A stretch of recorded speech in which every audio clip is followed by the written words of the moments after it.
ছাত্র আন্দোলনের শুরু থেকে সোশ্যাল মিডিয়ায় এবং রাজপথে সক্রিয় জনপ্রিয় অভিনেত্রী আজমেরী হক বাঁধন এবার সামাজিক যোগাযোগ মাধ্যমে পোস্টে নতুন রাজনৈতিক দলগুলো কার্যক্রম নিয়ে ক্ষোভ প্রকাশ করলেন। নতুন দলগুলো সেই পুরাতন পথেই হাঁটছে, শুধুমাত্র মুখগুলো বদলেছে বলে মন্তব্য করেছেন এই অভিনেত্রী। 30 মে শুক্রবার সামাজিক যোগাযোগ মাধ্যম ফেসবুকে দেওয়া এক পোস্টে তিনি একথা বলেন।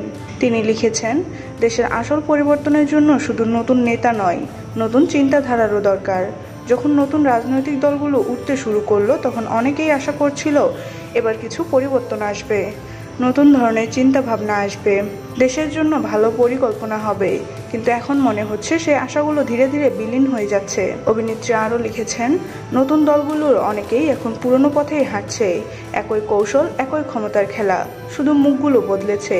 এটা তো আমরা চাইনি, দেশের জন্য এটার প্রয়োজন নেই। পরিবর্তন মানে শুধু এক দলকে সরিয়ে অন্য দলকে বসানো নয়।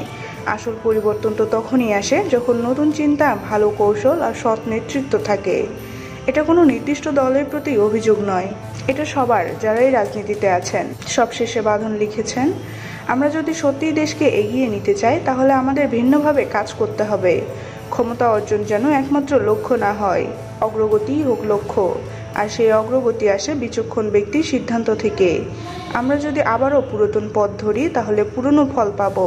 আমরা ভালো কিছু চাই, আর ভালো কিছু শুরুটা হয় নতুন চিন্তা থেকেই।